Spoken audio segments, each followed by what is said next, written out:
దాగున్న పళ్ళెంతో అతిశయం, ఆ సీతాకోక చిలక ఒళ్ళెంతో అతిశయం, వేణువులో గాలి సంగీతాలే అతిశయం, గురువెవ్వరు లేని కోయిల పాటే అతిశయం, అతిశయమే అచ్చెరు వందే నీవేనా అతిశయం, గిరులు ఈ తరులు ఏ ఝరులు లేనప్పుడు ముందున్న ప్రేమేగా అతిశయం.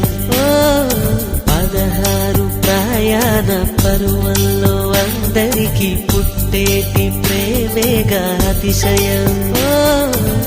పువ్వుల్లో దాగున్న పళ్ళెంతో అతిశయం, ఆ సీతాకోక చిలక ఒళ్ళెంతో అతిశయం.